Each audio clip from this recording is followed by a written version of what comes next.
এটা আবার কি? নমস্কার।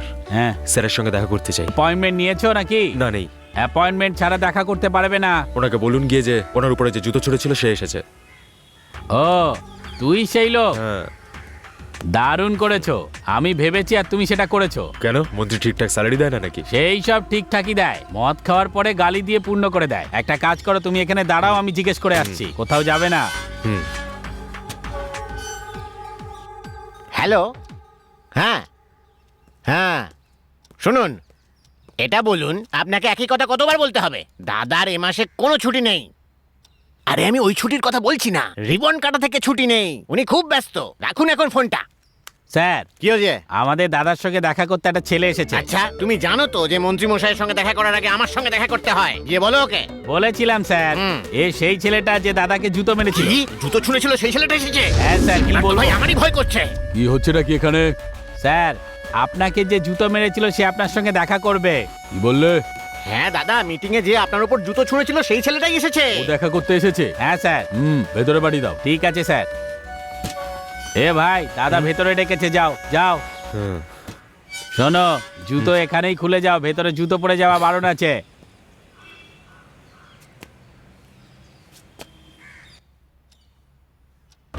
তোর এত বড় সাহস যে তুই দাদার সঙ্গে দেখা করতে এখানে এসেছিস? ওই দিন তো তুই দাদাকে জুতো ছুঁড়ে মেরেছিলিস, আজকে কি অ্যাসিড ছুটতে এসেছিস? স্যার, আমি আপনার সঙ্গে একা কথা বলতে চাই। এই একলা একলা কি কথা বলবি রে? তুমি চুপ করবে? দাদা, আচ্ছা দাদা। এই দাদা একলা কথা বলবে, চলো এখান থেকে।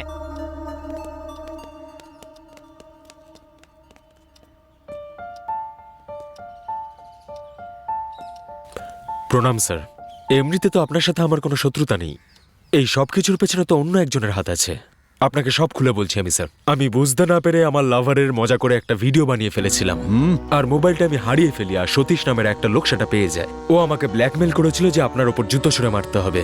স্যার, আমি জানি না যে ওর সাথে আপনার কি শত্রুতা রয়েছে, কিন্তু আপনার সাথে আমার কোনো শত্রুতা নেই, তাই আপনাকে সরি বলতে এসেছি স্যার।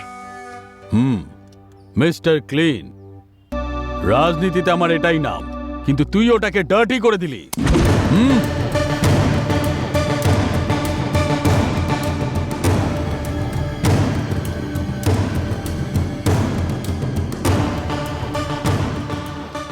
এখন তো এটাই মনে হচ্ছে যে তোকে মেরে এক্ষুনি বাড়ির নিচে পুঁতে দিই।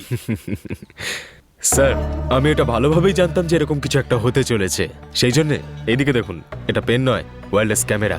আমার বন্ধু সবকিছু লাইভ রেকর্ড করছে। যদি আমি এখান থেকে বেঁচে না ফিরি, আপনাকে জেলে যেতে হবে, বুঝলেন কিছু? আপনি টিভি দেখেন না নাকি? আজকাল তো সাধারণ মানুষেরা চশমার মধ্যেও ক্যামেরা লাগিয়ে ঘোরে স্যার।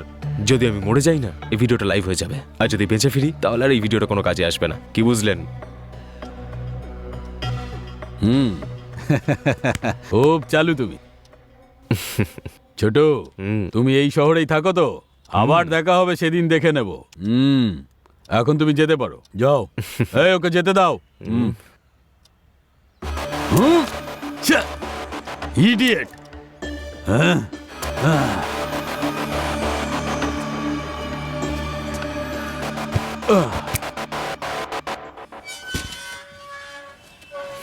কি হলো দাদা?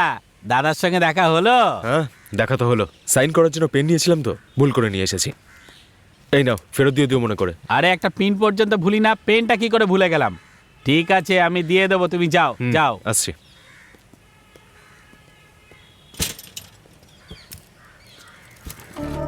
এই মনে হচ্ছে দাদা পেনটা হারিয়ে গেছে বলে চিন্তায় আছেন। দাদা দাদা, আজকাল আপনি বড্ড অন্যমনস্ক হয়ে গেছেন। দিন আপনি আপনার লাকি পেনটা ওই ছেলেটাকে দিয়ে দিয়েছিলেন। এই নিন, ওই পেনটা ফেরত দিয়ে গেছে।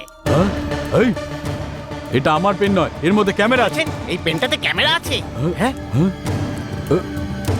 এটা কি দাদা? এটাতে কিছুই তো নেই।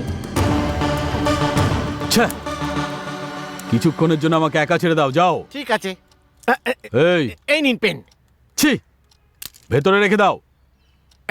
ঠিক আছে দাদা। এই চলো এখান থেকে।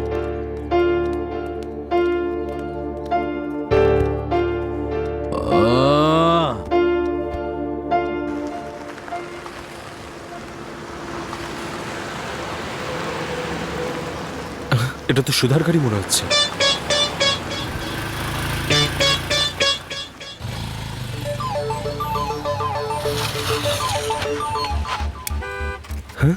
এখানে কি করছে?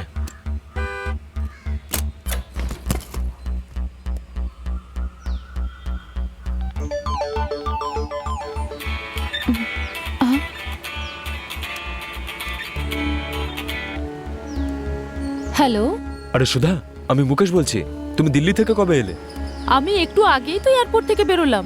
তুমি নিতিন কুমারের বাড়িতে কি করছো? তুমি কি করে এসব জানলে? এটা বলো যে তুমি ওখানে কি করছো। ঠিক আছে, সত্যিটা বলছি।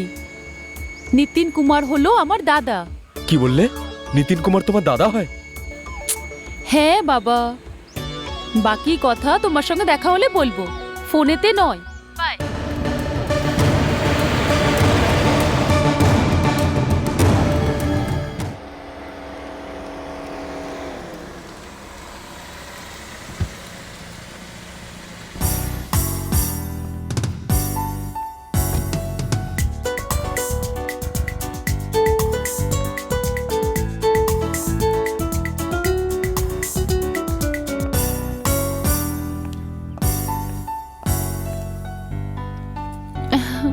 High bro. হে সুধা, কেমন আছো? আমি ভালো আছি। আচ্ছা, বাবা মা কেমন আছেন? তোমার সঙ্গে দেখা করতে দিল্লি গিয়েছিলাম, আর তুমি এখানে এসেছো।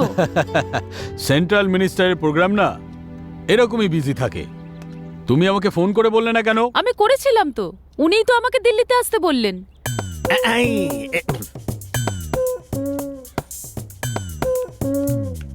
Sorry, confusion. আমি কেন এসেছি তুমি জানো? বললেই তো জানতে পারবো, বলো।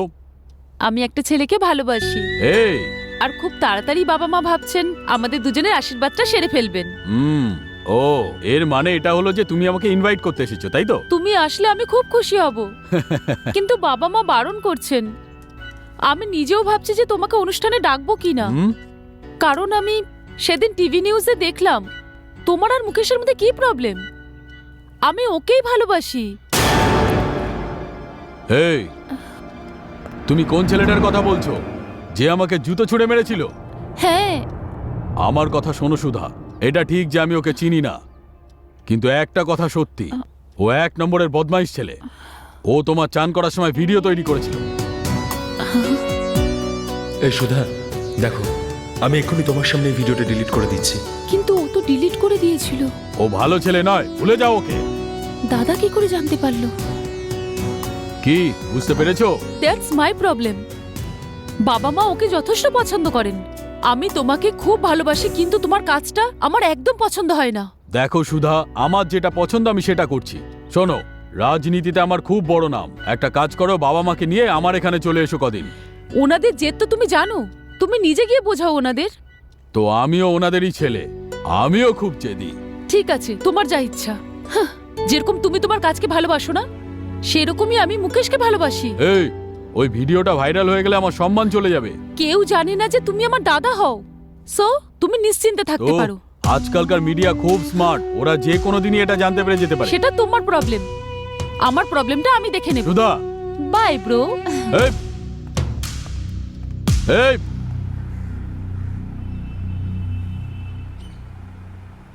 আয় মুকেশ, বস। বস বাবা। হ্যাঁ mom, dad, good morning. Good morning বাবা। আগে জল খাবার তো খেয়ে নে, কেন ডায়েট ডায়েট করে খালি পেটে থাকি? ইডলি না, এখন এটা খাবো না। হুম। এই, সুধা কেমন আছে? ও ভালোই আছে ড্যাড। একটু পরেই আমি ওকে কল করব। 1 সপ্তাহ হয়ে গেছে ওর সাথে কথা হয়নি। ও একটা best mobile app international award জিতেছে। সেই জন্যই ওর কলেজ ওকে দিল্লিতে পাঠিয়েছে, ওর বান্ধবীরা বললো আমায়। আমার কাছেও একটা অ্যাপের আইডিয়া আছে। সুধাকে বলে ওটাকে ডেভেলপ করার কথা ভাবো। আমাকেও বলো না কি ব্যাপার। রাতে নেশা করার পর গাড়ি চালালে পুলিশ তাদেরকে ধরে তো। ধরে তো।